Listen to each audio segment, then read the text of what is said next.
So I went all the way down to the trap in ATL. Oh yeah, so I let T.I., you know what I'm saying, to see how they do it. Cause I know how we do it in the hood and the N.O. It's street, it's real street. I've been a street nigga my whole life. I was raised in them, wild out, flighted for nights and days in them. Nigga, I played in them, I told the kids in them. In 7th grade, I started trying to get paid in them. If you ain't real, you ain't gonna be safe in them. Bitch niggas get jacked and they hoe get raped with them. I done saw niggas get stabbed and shot dead in them. No reppin', I bust my share heads in them. Leave caught niggas down bad and bust lead in them. The streets getting flaky cause not a feds in them. Putting pressure on busters, getting info from them. Niggas telling it all when it's coming and who from them. Damn, that's fucked up. The streets that change. These bitch niggas straight poison in the game. But Jizzle can't change the streets, that's me. I live and die by the street rules cause I'm a G. I'm a street nigga. A street nigga. That's what I've been and that's what I'm gon' be, nigga. I'm a street nigga. A street nigga. I was taught it by my play like a G, nigga. I'm a street nigga. A street nigga. That's what I've been and that's what I'm gon' be, nigga. I'm a street nigga. A street nigga. I was taught it by my play like a G. A nigga thorough as they come. Were raised in the gutters in the slum. Known as the number runner son. And the dope man nephew who uncle on the run. The candidate grandbaby hustle for the fun. The yeah was sold daily from the dust to the chrome. Like easy in the 80s, nigga stayed in the sun. I swore I'd never run, so I stayed with a gun. I kept my little 380 with the blade to the sun. All I fit with God, play my card, how it come. I'ma stand like a man till it's all said and done. And that's even if they run niggas, cause I know I run with a clique of wild, misguided, underprivileged young niggas. Give a fuck who you is or where you from, nigga. You can get it, we taking over the city. I was raised in the belly of the beast, to say the least. My role model was doing time, so I learned from the streets. I'm a street nigga. A street nigga. That's what I've been and that's what I'm gon' be, nigga. I'm a street nigga. A street nigga. I was yeah, nigga, yeah. Shit real round here. Yeah, nigga, yeah. Shit real round here. If you want it, you can get it, my nigga. Shit real round here. If you want it, you can get it, my nigga. Shit. Look, if you ain't no ask somebody, they'll tell you about me. Nothing fake, nothing flawed, nothing bitch about me. I'm a G, I've been running these streets since a youngin'. Since 14, I've been bugging, slaying heat, ain't nothing. You won't be, say something, you could get it, I ain't tripping. One song, just know you better not let me catch you slipping. Cause whatever we need, I'ma smash ya. Broad daylight around the club, I'ma get at ya. If you let me tip down on the nigga, you chapter, I guarantee you that it's gonna be a closed casket about this. What's understood don't need to be explained. For the money or the fame, I was a gangster in the game. I ain't lying when I tell you about me and my background, about me and my lifestyle. I ain't never backed down, I ain't never froze up, I ain't never turned state, I ain't never missed when I emptied the clip out the cage, nigga. However you want it, nigga, you could get it, cause shit real. It's get it how you live. However you want it, nigga, you could get it, cause shit real. It's get it how you live. However you want it, nigga, you could get it, cause shit real. It's get it how you live. However you want it, nigga, you could get it, cause shit real. It's get it how you live. It's never die, do what you did, nothing less. Fuck with the kid, get two to the head, two to the chest. Nigga, I'm the best when it come to the street shit. You got your hands full fucking with me with this beef shit. I be on some all night flight, no sleep shit. Me, my dog, and 2Ks, fuck that pro-deep shit. We coming with it, 100 rounds drumming with it. You running from it, we running with it. You bitch ass niggas ain't fucking with it. I'm out here, head first, ready to go head up. Walking with your head down, bound to get your head bust. Hit the feds, come, I'm off the scene, off the block. I know the bus move when it get hot. Shut down the shop, open up another on the other side of town. Got yeah and I got pounds. Jizzle was a hustler and a head bust all in one. Don't get it twisted, I do this rap shit for fun, yeah. However you want it, nigga, you could get it, cause shit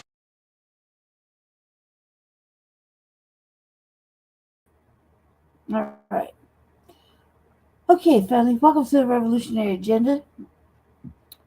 I'm your host. Hey, Daniel, how you doing?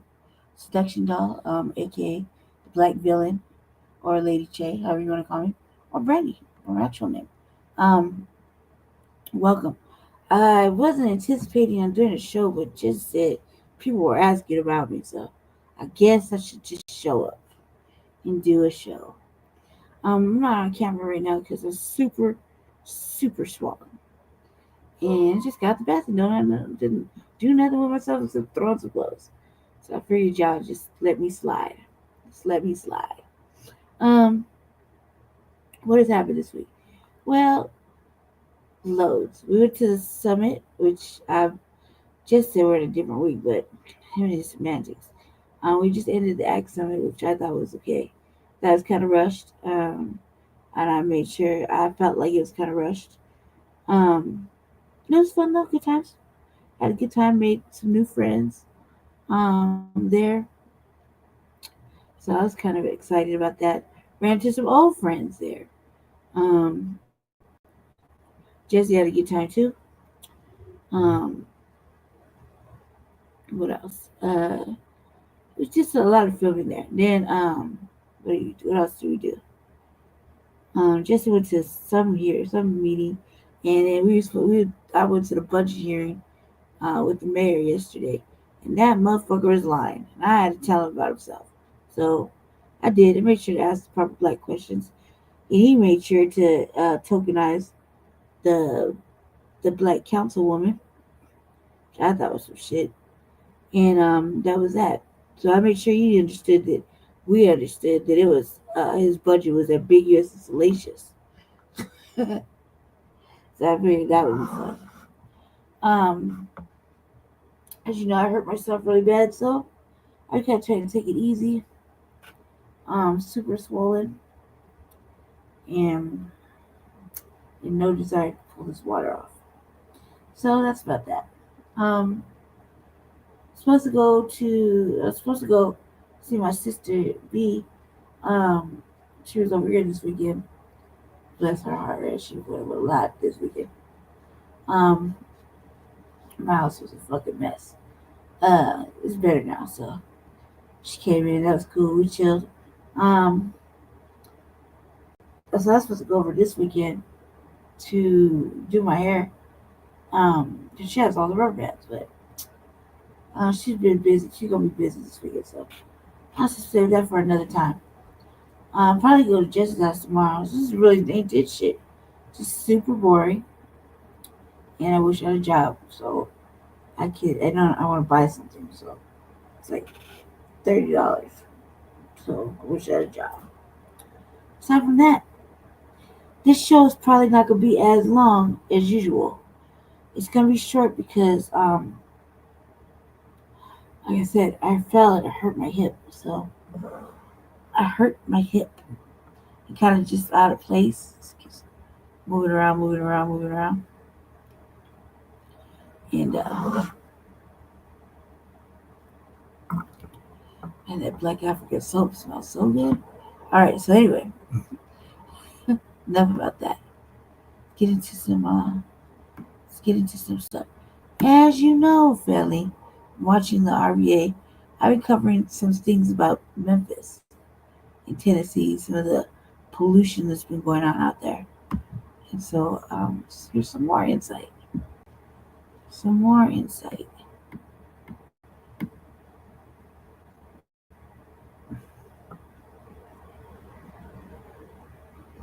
Make sure I got all of this up. Yes, happy Saturday to you too, Daniel. And thanks for coming. Thank you for being here. Um, I'm sure everybody will see the memo that I went live sooner than later. So we'll see. Yeah. All right. Let's live in more insight. This comes from Fox 13.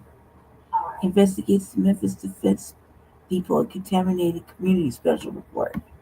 So yeah, we're gonna take this in a little bit because, like I said, y'all know already. I've been covering a little bit about Memphis and a lot about pollution lately because it's very important. This is one of the things we should be mindful of, family, especially when we have family living close to these places. You know what I mean? So, and this is a serious, serious conversation, Black family. Serious, serious conversation. So, I'm gonna watch this for a little bit and learn some more about what's going on. Fair use for purposes such as criticism, comment, news reporting, teaching, scholarship, education, and research. Right, let me get the banners off. 1 second.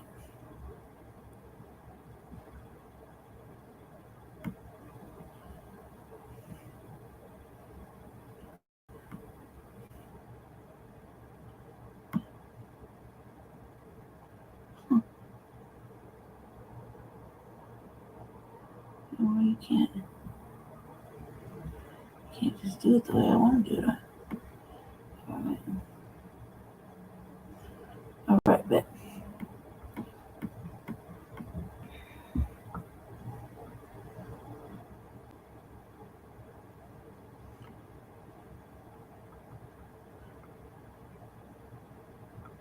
Alright, family, let me get this situated.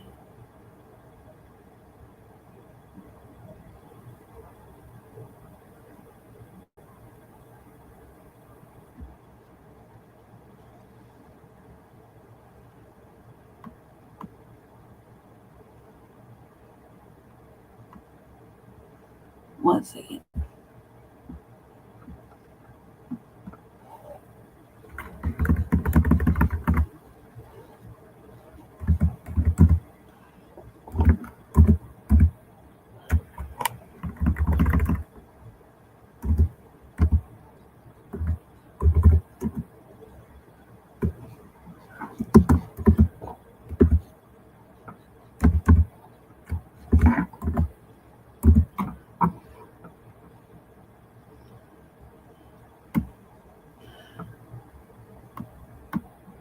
Alright. Here we go.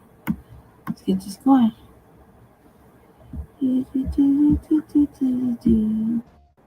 How sure are you that that depot caused problems and is still causing problems? I am 100% certain. I got the interstitial lung disease. I got asthma. My mama and my grandmother had asthma. It's the air pollution. I most definitely believe that. They would say that you would get diagnosed on Sunday of 1 week and you'd be dead by the next week. That's what the depot cancer is. In your opinion, do you think a more complete study needs to be done in this neighborhood? Yes, absolutely, no question. The truth has to be repeated over and over again, and you get the truth from the folks who are suffering.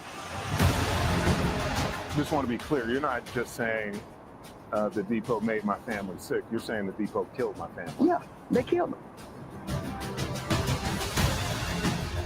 They have taken the life of my sister, my auntie, my mom. Damn near killed me. It was that depot. It was that depot.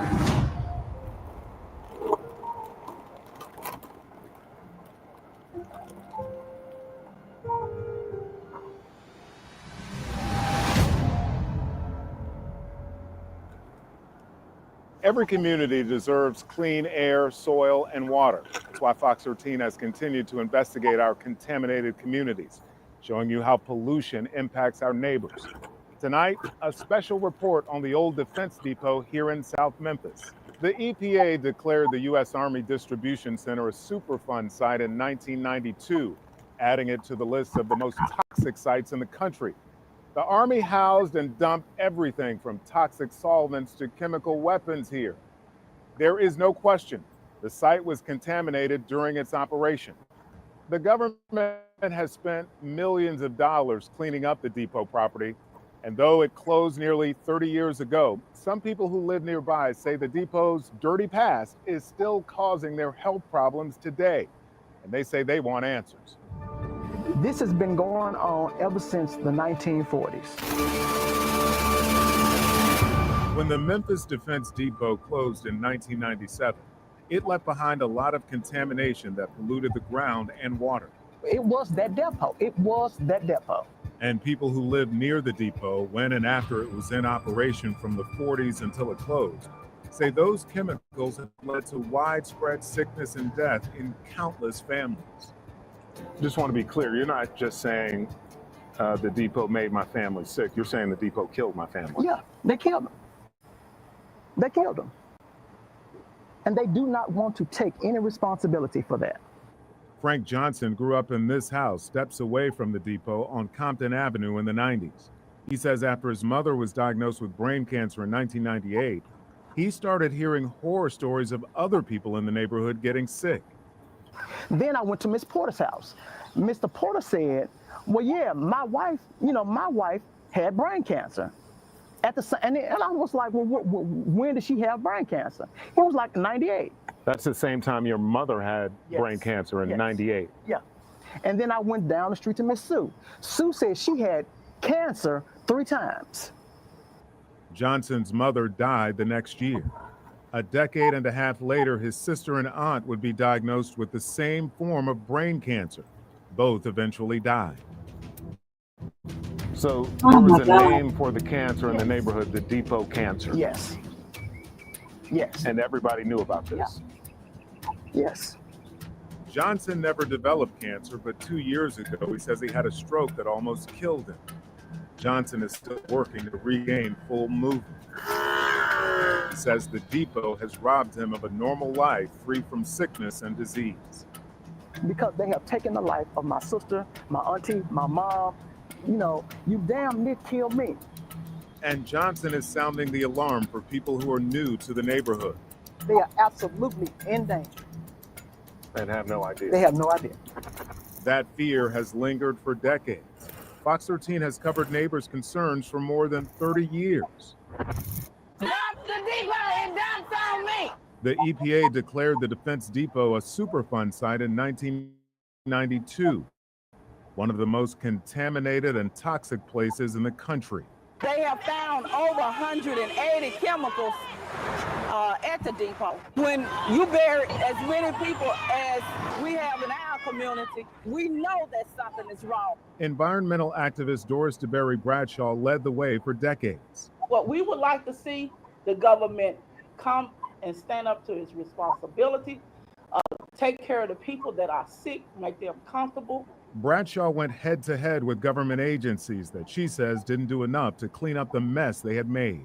Until the government cleans up the source, we are still going to have this problem for years to come. Her daughter, Marquita Bradshaw, continues that activism for the people of Alcee Ball. Because the chemicals there were not just everyday household chemicals that you may use, but they were made to be used in warfare to kill people and plants very effectively. She says the depot contamination made her great-grandmother sick like many others. She had what most people call the depot cancer, where it comes up, you're diagnosed, and then it grows so fast that people die very quickly. Many women living in the area have reported reproductive problems. Ooh. It's affecting how long they live and also affecting how they reproduce. Many of my friends had miscarriages before they had a live birth, or even had their whole uterus removed before they even completed their families, or non-uterine issues where they couldn't reproduce. And Bradshaw, like Johnson, says the danger is still not over. How certain are you? How sure are you that that depot caused problems and is still causing problems? I am 100% certain that those chemicals that were made to kill people and plants is still affecting people today and still impacting our groundwater because they're still monitoring it. So you'd like to see reparations? Absolutely. Bradshaw says the government should pay families for their suffering and the loss of family members. But so far, a single penny. The Memphis Defense Depot started in the early 1940s during World War II. The depot provided supplies to soldiers around the world and thousands of jobs in our community. There were a few homes nearby when construction began on mostly vacant land northwest of the Memphis airport. But in the decades that followed, neighborhoods surrounded the property: Castalia Heights, Hamilton, Elliston Heights, Prospect Park, Alcee Ball. Over the years, the depot housed an untold variety of chemicals, including the solvent TCE, the pesticide dieldrin, chromium, benzene, and arsenic. Some of those are now banned. There are two main contaminated sites, Dunn Field to the north. Records indicate this is where most of the toxic materials were dumped, including the chemical weapon mustard gas. But the rest of the 600-acre site, most of it anyway, included warehouses, many still standing.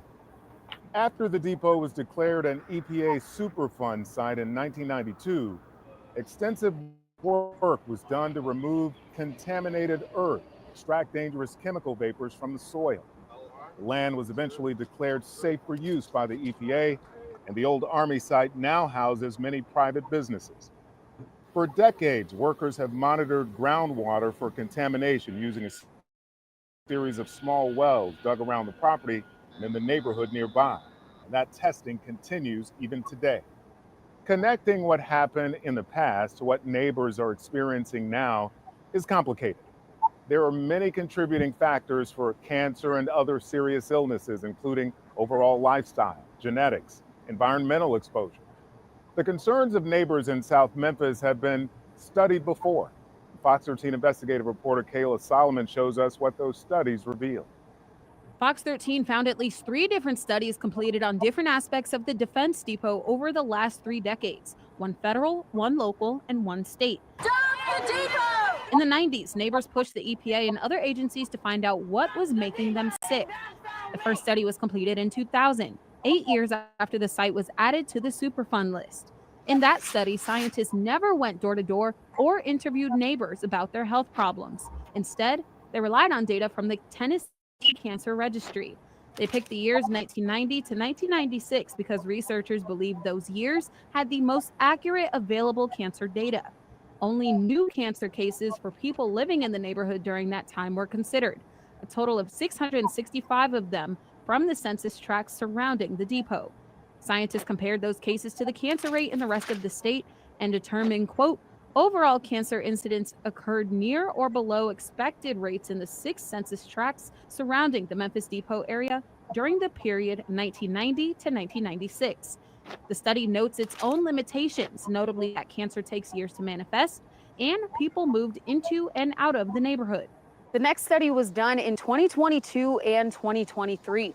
Local organization Protect Our Aquifer conducted its own tests on the tap water and the soil in the neighborhoods closest to the depot, listening to years of concerns from neighbors. We knew that it was close to a well field. And so whenever the 5-year review for the Superfund site came up in 2022, that's when we really started to do a deep dive and really try to understand what's happened at that site, what the current status is, and where we want to see the cleanup go from there. We did the soil samples and it showed that there were high levels of arsenic. So when I say high, it was above the residential soil screening levels. But that's typical of what you see in West Tennessee. They weren't like super high to where you'd be like, where's this coming from? But what we saw in the water was lead. And with that lead is because it's not necessarily in the groundwater. It's because of the infrastructure, the pipes in people's homes, or whether there's lead service lines or whatever. The next cancer study in this area was completed in December 2024 by the Tennessee Department of Health. Again, it used data from the Tennessee Cancer Registry, not from speaking with neighbors. The study period was 2010 to 2019 and only focused on 2 types of cancer, brain cancer and female reproductive cancer. It says in conclusion, the findings did not provide evidence of higher occurrences of cancers of interest near the site, but it also acknowledges that community concerns are often complex and long-term. Fox 13 reached out to the EPA regarding the cleanup and monitoring of the Defense Depot site. In a statement, the EPA says in part, past cleanup actions at DDMT have included extensive soil excavation, soil vapor extraction, groundwater bioremediation, and air sparging. These efforts have removed thousands of pounds of contaminants from soil and groundwater, addressing the most significant sources of contamination. It also says there is no exposure risk for residents or people who worked under current conditions. The EPA says investigations were done in 2023 and 2024 for potential toxic vapors leaking into homes on certain streets, but the compounds were, quote, well below EPA screening levels and posed no risk to residents. In South Memphis, Kayla Solomon, Fox 13 investigates. The Defense Depot was open from 1942 until 1997. The federal government's study of cancer rates examined 6 of those 55 years, 1990 to 1996. Frank Johnson's mother was diagnosed in 1998. She was never counted. The state study on cancer rates looked at 2010 to 2019. Johnson's sister and aunt were diagnosed in 2014, but they didn't live in the family home at the time of their diagnoses, so they were never counted either. In fact, the state study completed last year found the home where Frank Johnson lives to be a cold spot for brain cancer, reporting fewer than expected cases. That's 3 brain cancer cases the government never counted. And there are countless other uncounted cases, illnesses right here in South Memphis. And that's why neighbors are still calling for a complete investigation. And now there's an expert scientist supporting that call.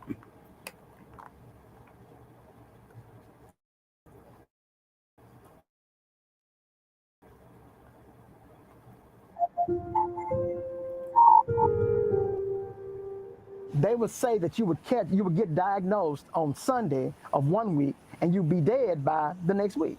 That's what the depot cancer is. Concerns about cancer and other illnesses plaguing parts of South Memphis. Fox 13's Contaminated Community investigates fears and what the government has done to address those fears. As we have shown you, there are limitations in the studies that have been done so far. Fox 13 health reporter Mandy Rock digs a little deeper, asking if it's time for another look at what's happened near the old Defense Depot. I got the interstitial lung disease. I got asthma, but when I was growing up, it was diagnosed as bronchitis. About 20 years ago, I got diagnosed with leukemia. Just a small trace in my blood, though. In the weeks since her uncle died from leukemia, Debbie Bolden has been struggling to catch her breath, both physically and emotionally. Really, it comes on like with stress, like with the passing of my uncle. My boy's been raspy like this. He died of Memphis neighborhood her entire life, just blocks from the old Memphis Defense Depot. Every house. My great-great-grandparents bought this house in 1959. This is the first house on the street. It's also a place where nearly every family has a story like hers. My mama had asthma also, and my grandmother had asthma. It's the air pollution. I most definitely believe that. 2 official cancer cluster studies looked at rates of certain cancers in the area.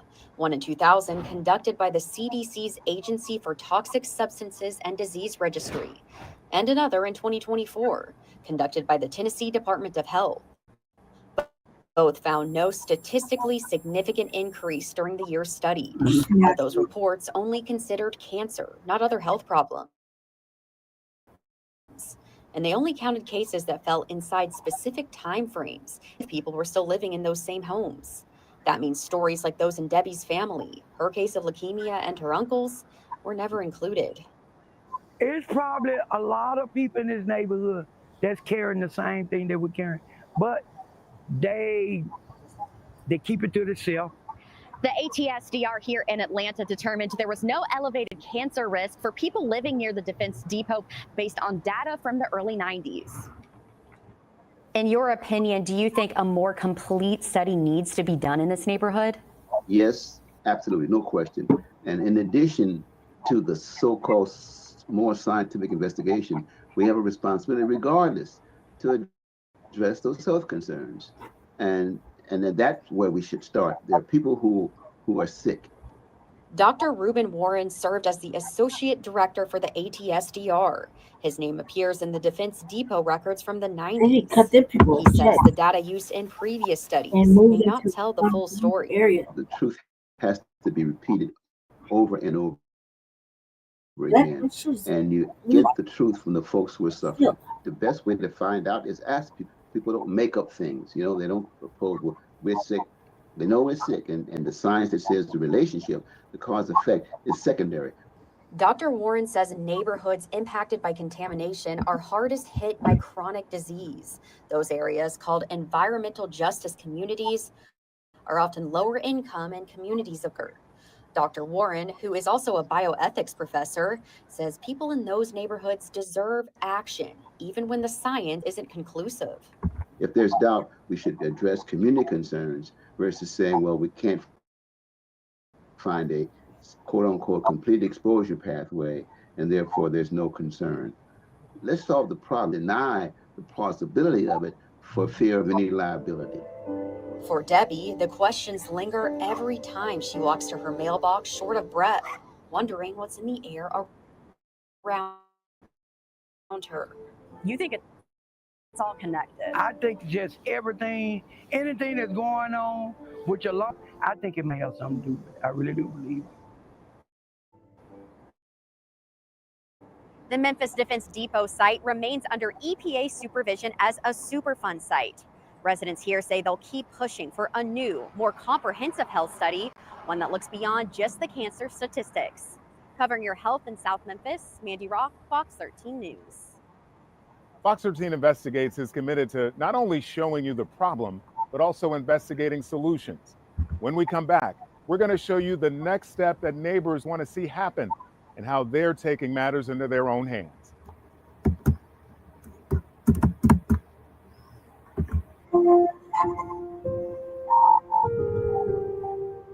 In your opinion, do you think a more complete study needs to be done in this neighborhood? Yes, absolutely, no question. That expert scientist agrees with neighbors. A more comprehensive study needs to be done in the neighborhood near the old Memphis Defense Depot. Going door to door would take a lot of time, a lot of money. It could provide a clearer picture of what's making neighbors sick. For now, some neighbors are taking action on their own to find solutions. 80,000 people were in just this neighborhood, and the way they have robbed and raped us over some money. For Frank Johnson and Marquita Bradshaw, money is the key for their community. Some people only look at reparations as monetary, but also for our health. We want to see just full reparations that take into account how the pollution has affected how we live, how we learn, how we worship, how we work, and how we recreate. In a previous Fox 13 investigation, we showed you the depot land was sold off for private business use for about $35 million. Most of that money was used for economic development projects across Shelby County, but not in the neighborhoods around the depot. So we're talking with a couple of attorneys from outside of the state, and they said that it's a real good possibility of us having a good case. But after all this time, Johnson says hope is getting harder to come by. I plan on departing this city this December because... You're going to move out of Memphis? Yes. Because I don't see this getting any better. The EPA continues to monitor the old Defense Depot site for the spread of toxic chemicals, including frequent groundwater monitoring. The Army Corps of Engineers also set strict land use rules: no building houses, daycares, or schools on the entire property, no drilling for drinking water, and no digging deeper than 10 feet into the ground in certain areas because of chemical contamination. The EPA cleanup process also identified 3 plumes, places where the groundwater under the depot is contaminated. Scientists with the University of Memphis have also identified a breach in the aquifer's protective layer right underneath the depot site. The breach means chemicals could eventually filter into the source of Memphis's drinking water. Historically, our aquifer really is pure, truly pure. It's the activities of the past 60, 70 years catching up with us. So now it's looking at how this legacy pollution, these sins of the past, are really actually becoming our problem today. Protect Our Aquifer recently announced a $250,000 grant to help neighbors monitor that contaminated groundwater and create a plan to protect everyone's drinking water. Another solution, Marquita Bradshaw and her organization, Sowing Justice, recently received 1,000 indoor air monitors. We are hoping that people use this to actually know what's going on inside their home and put steps in place that we can fight and advocate for people to have clean air. Homes across South Memphis can now track their air quality. You need clean air and water and soil. I don't care where you live, and you have a right to it. The toxic legacy of the Memphis Defense Depot continues to challenge our community. On one hand, this decommissioned Army base has been put to new use. Private businesses employ hundreds of workers here. On the other hand, the wounds of distrust caused by the actions of the past will take a long time to heal. Getting definitive answers from a new comprehensive study would go a long way in that process. You can count on Fox 13 to continue to tell the stories, search for solutions, and investigate our contaminated community. At the Defense Depot in South Memphis, I'm Ernie Freeman, Fox 13 News. Watch, we got something similar like that going on here in the city. Hold on a second. We got something similar. Bear with me, fella. Yeah, switch over. Bear with me. See, so that's going on in Memphis, right? And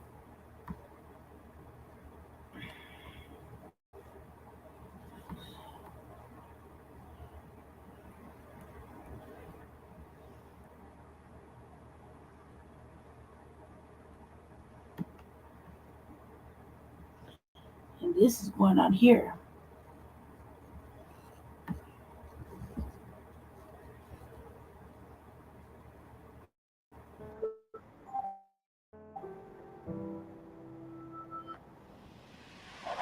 There's no doubt that this part of the state of Colorado is the most polluted community in the state. But we're pretty surprised, I guess, to be on one of the top lists for the country. The big problem with 80216 zip code is that you have a high level of toxicity. That low vulnerable area are remarkable in just the amount of toxins that basically became their legacy. We have land pollution, we have air pollution, and we have water pollution. We have. If Candy Cedarbacher, she's no longer the councilwoman. All these people we know personally. To recognize how they're all connected, what impacts they have on a human's body, a human's emotions. There's been environmental injustice for the last 100 years, and these neighborhoods have been neglected. And the people who reside in these type of neighborhoods, your lifespan is decreased by 10 years. You can see right here, our playgrounds, our schools are all near all of this industry. I want to stay here and continue fighting for my community and what we deserve, because if I don't, who else will?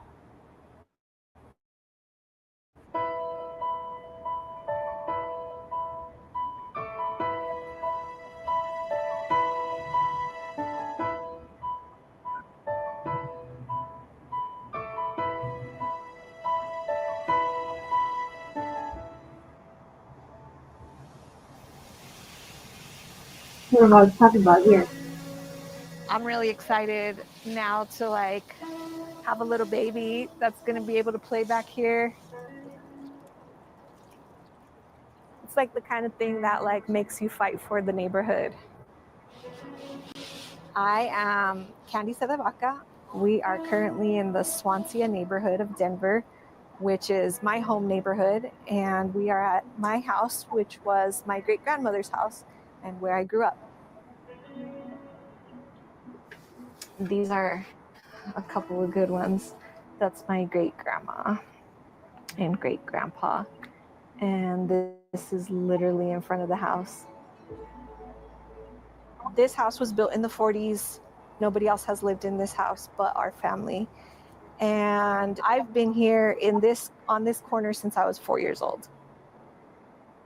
This is a very spiritual place, and I keep coming back to this space no matter where I go in the world. Like, I've had the privilege of traveling the world and deciding consciously where I want to live, where I want to be, and I always come back here. I just feel like there's something here that can't be replaced. And it's the people, it's that sense of shared origin, shared responsibility, just a connection that you don't get in a lot of neighborhoods anymore.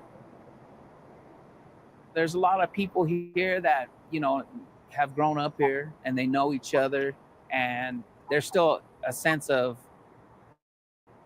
community, of neighborhood. I'm a fourth generation North Denver resident, and I've lived here basically my whole life. My great grandmother lived right down the street here. This is where my parents met. So, you know, my roots are real deep here in this part of Denver. I've been here since 1963. My parents migrated from Los Angeles because of the working environment that was here. A lot of blue collar jobs, well-paying jobs, and that's what attracted my father to come to this part of the city. It's also known as 80216, which is the most contaminated neighborhood in America. And the composition of 80216 is three neighborhoods: Globeville, Elyria, and Swansea. Globeville,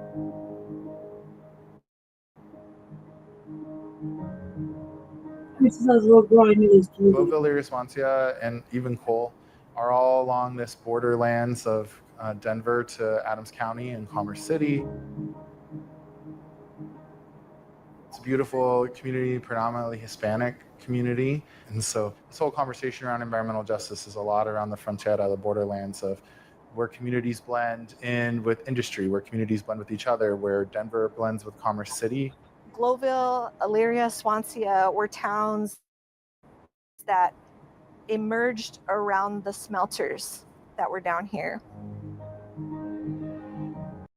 They were worker towns, and they were very organized worker towns. And to this day, it's like that.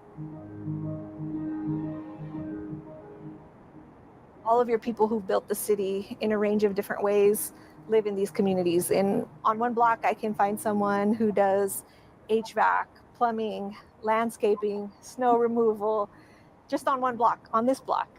And so that's kind of the trend throughout the neighborhood. I think the history of North Denver is quite complex and very important for understanding Denver in particular. Once the railroads were built around the early 1870s, that's when a lot of the smelters that had been up in the mountains in the mining districts decided to relocate near the railroad in the Globeville and Elyria areas. So immediately you saw the Holden smelter, the Globe smelter, one after another being constructed there. Let's see. My name is Alex Hernandez. I'm a special collections librarian with Denver Public Library in our Western History Department. Monaco, Quebec, Broadway. One of our goals is to kind of document the history of Denver and neighborhoods like Globeville that often get overlooked. So this is an 1889 bird's eye view of Denver, and up in the northern part along the Platte River, you can just see a contiguous line of smokestacks. So initially, Globeville was named Holden, and that was named after an early smelter. It was the Holden smelter. But then when the Globe smelter was established, they named it Globeville. So it's not a good sign when your community is named after the smelter that will continue to pollute you for the next 107 years. Back then, the smeltering plant was fully operational at that point in time, and the smokestack would go up, and then you'd see all the cadmium, lead, arsenic just inundate the neighborhoods, and it would just proliferate. Even in central Denver, before we were dealing with smog, the big issue was black smoke. So I can't even imagine what it would have been like living nearby to multiple smelters, because they were just constantly letting gases into the air. I mean, even when you look at our city seal, there's a smokestack in the background, and that smokestack is a Glowville smelter smokestack. So it's been a legacy of the history of Denver as it's grown with the railroads, the manifest destiny, and everything that goes along with it, good and bad, the growth of Denver. And so it became a community of immigrants who lived and worked in the community. As soon as the gold rush started and people started buying up buildings, housing costs were through the roof in Denver, even at that early time. So a lot of these immigrant groups were relocating to Glowville, which the northwest of it was filled with swampland. So it wasn't the most desirable land, but it was good for smelters and people seeking jobs. Yeah.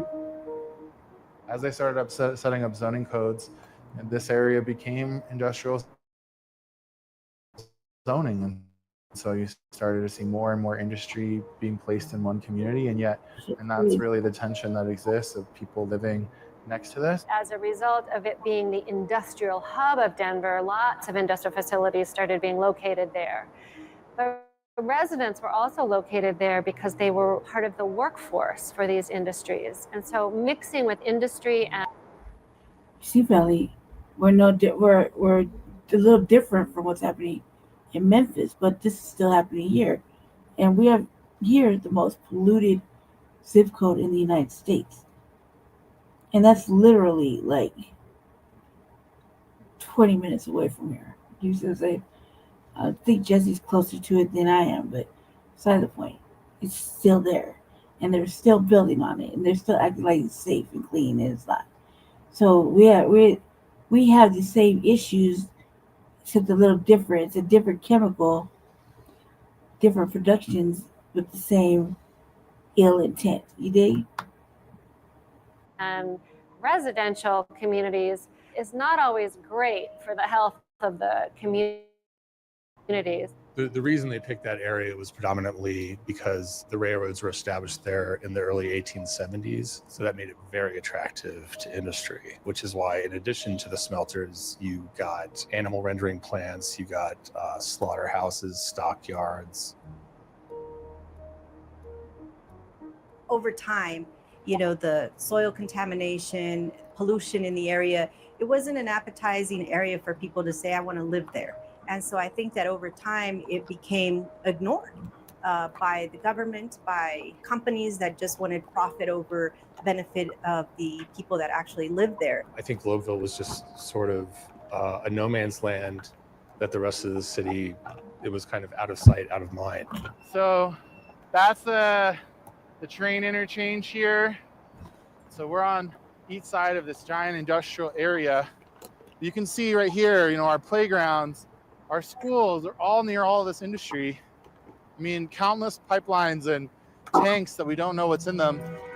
Yeah, he's breathing, right? We are at the nexus of all transportation systems in the region, with freight 1 block away, with the highway 3 blocks away.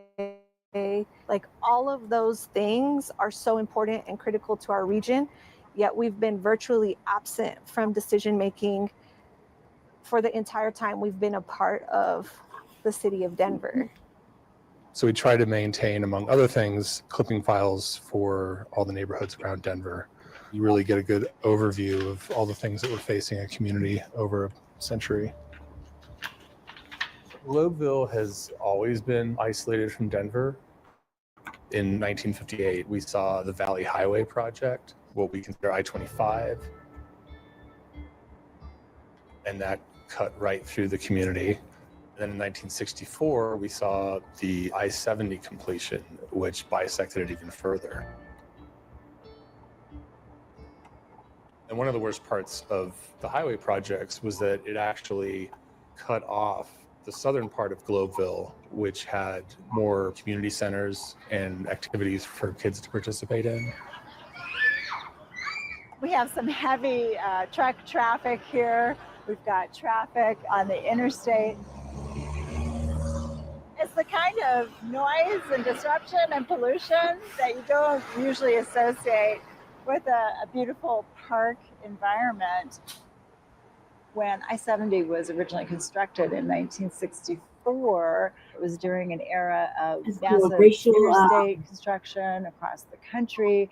And those interstates, when they went through the cities, went through cities that tended to be populated by people of color. They were low-income communities, people without the political power to say no. I mean, it's no coincidence the freeway is located where it is today.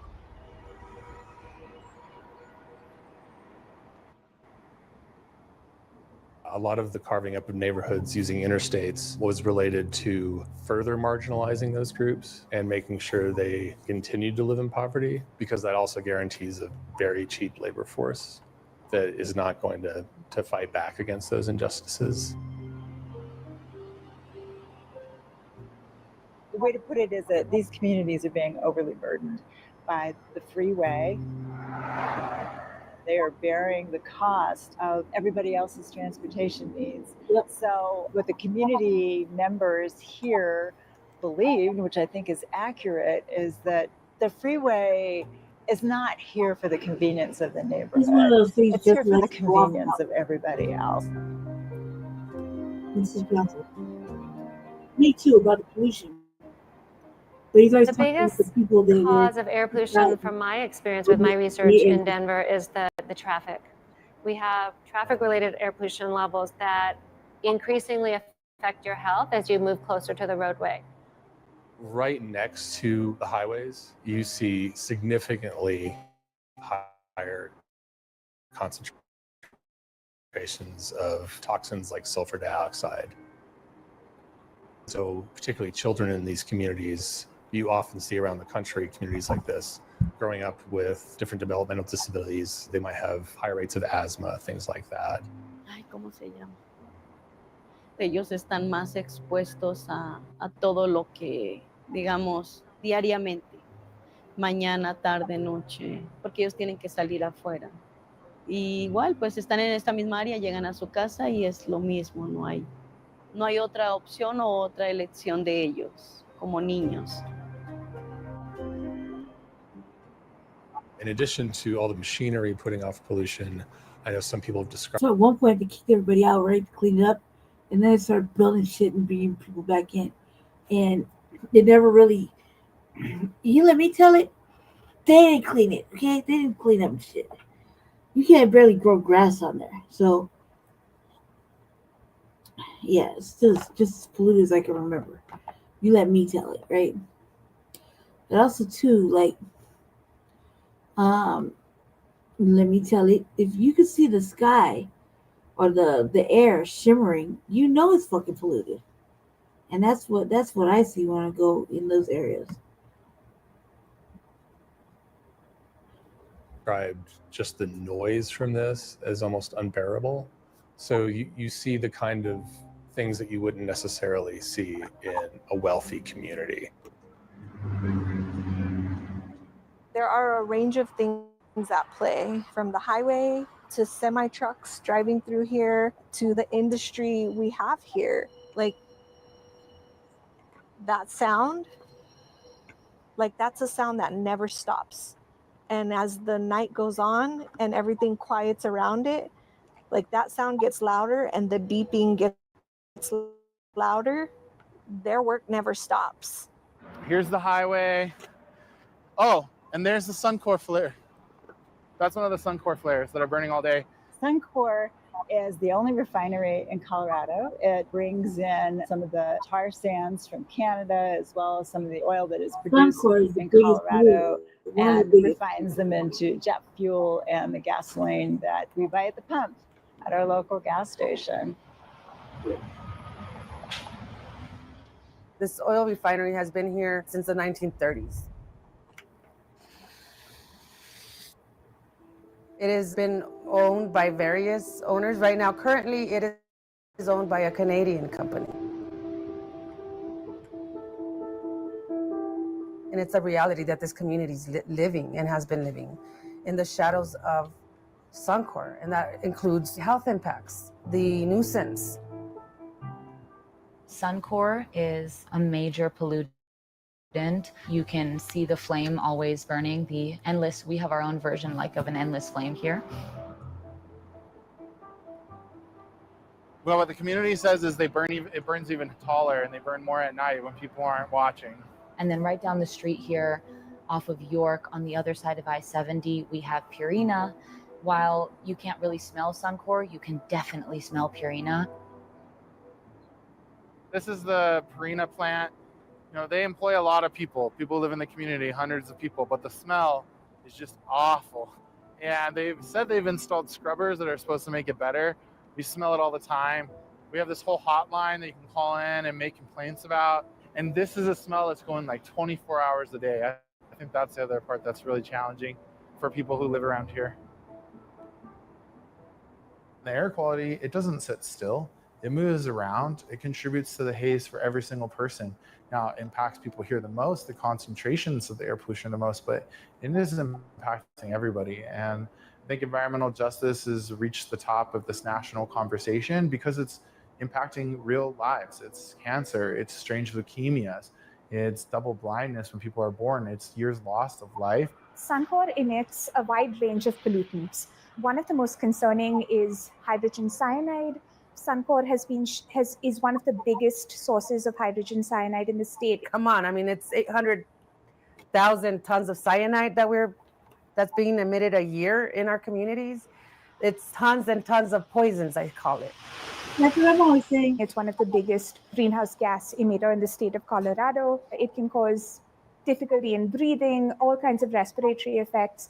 It also has an impact in low concentrations. I had pretty bad asthma growing up, but I wanted to overcome that, and so I took up running in DC, and I recognized how my asthma kind of went away when I moved away, and my other respiratory issues that I had all kind of just went away. And I thought maybe I outgrew them, but then moving back to Denver, they came back. Maybe the first year that you're here, you know, you might start getting the headaches, the bloody noses, which is what happened to us. My kids started with the bloody noses. My daughter had the migraines. I have the migraines. My mom developed vertigo. It became clear to me that it was not my lifestyle or my genetics, because most of every neighbor has some kind of health impact, worse than me. And so it's clear that there's something going on in this particular community that is causing these high cancer incidences. And I've met a number of people from Globeville who were told, don't eat from your garden, because the land itself was carcinogenic from all these processes that had gone on over more than a century. When I moved back from DC, it was all just dead and stickers, and we couldn't get anything to grow. So kind of replaced a lot of the soil, done a lot of work to get things to grow here. And we still kind of struggle. I have a raised garden bed there for food and stuff, because I don't put edible things in the ground because of the contamination. See? We knew there was contamination in this soil since I was a kid. And I actually believe that's what caused my grandpa's cancer that he died from. This is a good one because you can see in the background all of his crops. He used to grow corn and everything back there in the ground. He was a green thumb and was always out in the yard without gloves. And he ended up getting cancer, and that's what he died from. And I'm convinced that it's from the soil. When I was in high school, we were learning about what a Superfund site is and what brownfields were, and how we had one of those in Denver, and it happened to be in my neighborhood. Yep. And they're trying to put housing on it right now. This was a neighborhood where there were these smelter facilities that were processing the ore and minerals that came down from the Rocky Mountains. And the legacy of that was pollution that led to the designation of 3 Superfund sites here in the neighborhoods. Superfund is actually a classification by the Environmental Protection Agency of disturbed land. So land that's very toxic, and when it gets classified as a Superfund site, it means that you can start to clean it up. Denver is a wealth of, yeah, a lot of the land that people were living on was just toxic. Those residents, I think to this day, are not supposed to be using that soil for gardening. They can use elevated planter boxes and things like that, but there's still concerns. There's been mitigation attempts. I know a lot of the soil, toxic soil, there was a project to remove it and replace people's garden soil. But I think there's just so much that's been leached into the ground, into the water in this area. I don't know that you can really render it safe. And that's part of the legacy of the environmental injustices that have occurred in this neighborhood and that residents continue to be burdened by.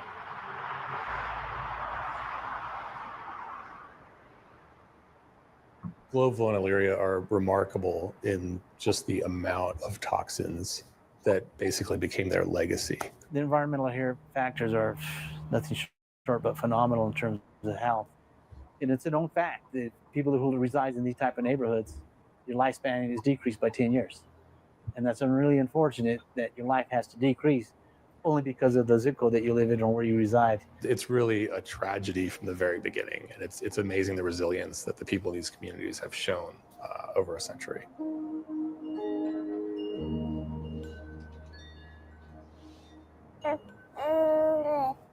Yeah, there's my sunshine. He's such a good boy. I think learning that this was the most polluted zip code in America was a little surprising, even though I had physically experienced the negative health outcomes, but also it was a piece of information that made me more determined than ever to fight for justice in this community. The first day I got him home, we sat right here. Being a first-time mom, there's this tension at play. One, I know I'm in the most polluted zip code in America. And to some degree, there's guilt for being here, exposing myself, and then also the generational ties I have to this community, like being able to sit over there on my rocking chair and watch the sunset, and knowing that my grandparents sat here, watched